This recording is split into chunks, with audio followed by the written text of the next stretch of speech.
নমস্কার, জয় হিন্দ, জয় ভারত। আমাদের রাজ্যে আরজিকর কাণ্ডের ঘটনা নিয়ে যে আন্দোলন চলছে প্রায় 2 সপ্তাহ ধরে, দর্শক আপনারা জানেন যে এই আন্দোলনটাকে জাস্টিস ফর আরজিকর এটা নিয়েই কিন্তু আন্দোলনটা চলছে। এবং এই আন্দোলনটি চলাকালীন যে দুটি প্রশ্ন বা দাবি সামনে এসছে, ছাত্র সমাজের পক্ষ থেকে মুখ্যমন্ত্রীকে একটি আলটিমেটাম দেওয়া হয়েছে পদত্যাগ করার জন্য 26 তারিখের মধ্যে, না হলে নবান্ন অভিযান এক। দ্বিতীয়, মাননীয় রাজ্যপাল সিবি আনন্দ বোস তার বর্তমান যে স্টেটমেন্ট এবং তার সম্প্রতি দিল্লি যাত্রা, এটা কিন্তু রাজ্যবাসীর কাছে একটা চর্চার বিষয় হয়ে উঠেছে।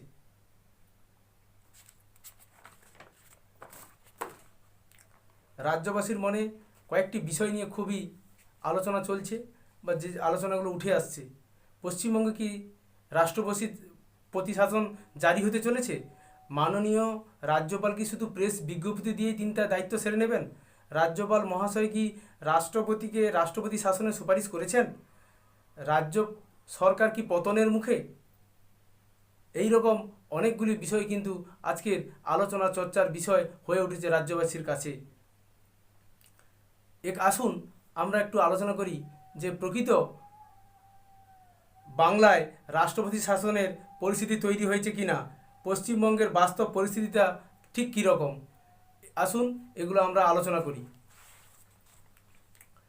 রাজ্যপাল মহাশয় যে স্টেটমেন্ট প্রেস মিটে দিয়েছেন যে পশ্চিমবঙ্গের অবস্থা খুবই ভয়াবহ, নারী নিরাপত্তা এবং নারীর সম্মান এবং এগুলো লুণ্ঠিত অবস্থায় রয়েছে, মহিলারা সুরক্ষিত নন এবং আইন শৃঙ্খলা পুরোপুরি ভেঙে পড়েছে বলে তিনি তার প্রেস মিটে দাবি করেছেন।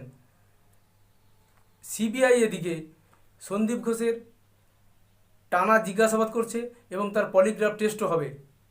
সেই দুটো জিজ্ঞাসাবাদের তথ্য এবং পলিগ্রাফ টেস্টের পাওয়া বিবরণ বা তথ্য দুটোকে মিলিয়ে দেখে তারা কিন্তু আসল অপরাধীকে খোঁজার চেষ্টা করছে বা এই অপরাধে কারা জড়িত তাদেরকে অবশ্যই সেখানে খুঁজে বের করার আপ্রাণ চেষ্টা করছে বা মরিয়ার চেষ্টা করছে।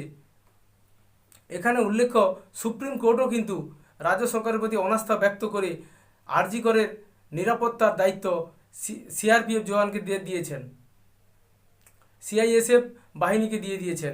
এখানেও কিন্তু সুপ্রিম কোর্টও ও হাইকোর্ট রাজ্য সরকারের প্রতি খুব একটা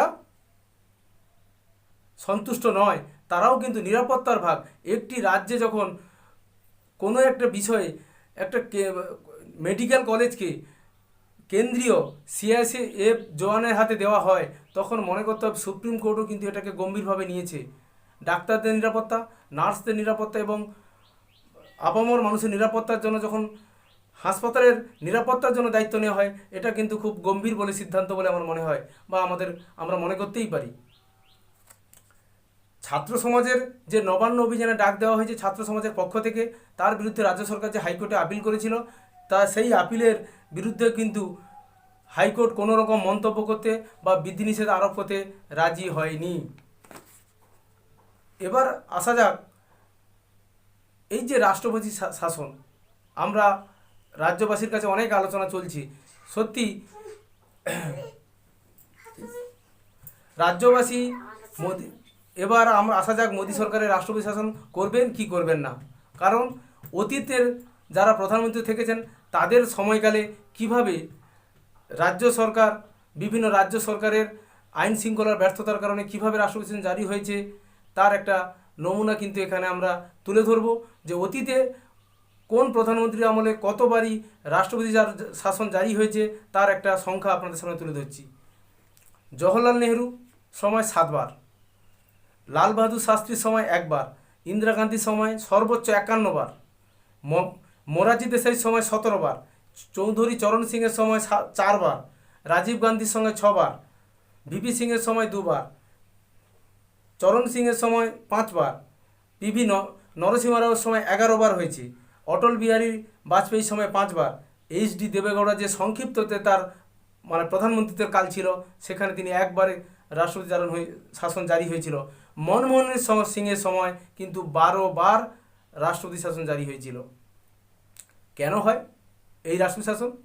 যদি আইন শৃঙ্খলার প্রশ্নে কোনো ঘটনাকে কেন্দ্র করে যদি রাজ্য অচল হয়, অচল অবস্থা তৈরি হয়, রাজ্য সরকার আইন শৃঙ্খলাকে দমন করতে না পারে বা আইন শৃঙ্খলাকে দেখতে অসমর্থ হয়, রাজ্যবাসী নিরাপত্তার ঘাটতি হয়, সেখানে কিন্তু কেন্দ্রীয় রাষ্ট্রপতি শাসন জারি করতে পারে। এখানে উল্লেখ্য, রাষ্ট্রপতি শাসন কি মোদী সরকার করবে এবং তার পিছনে কি রয়েছে? নরেন্দ্র মোদীর 10 বছর যে কার্যকাল ছিল, সেই কার্যকালের মধ্যে কিন্তু একবারের জন্য রাষ্ট্রপতি শাসন জারি করেননি মোদী। কিন্তু এবারে কি তার ব্যতিক্রম হতে চলেছে?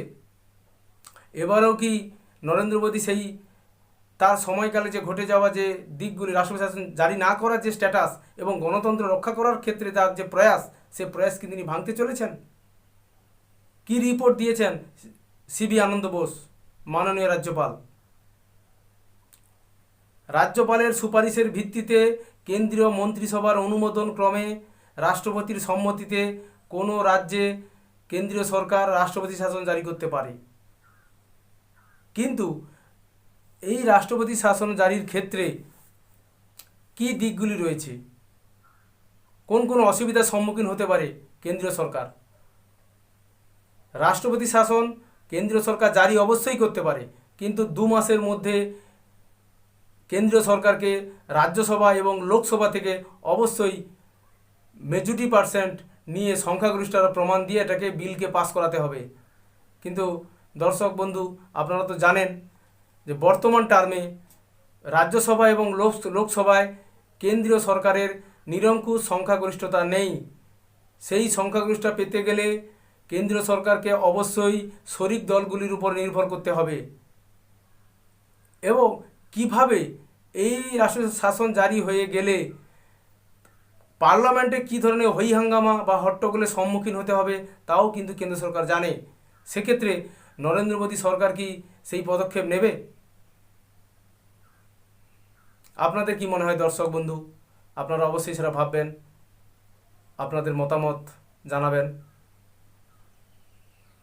অতীতে মোদী সরকারের কোনোভাবেই কোনো রাজ্য সরকারের আইন শৃঙ্খলার বিষয়ে রাষ্ট্রপতি শাসনে জারি করার কোনো রকমের সিদ্ধান্ত বা ডিসিশান আগে কখনো নেয়নি।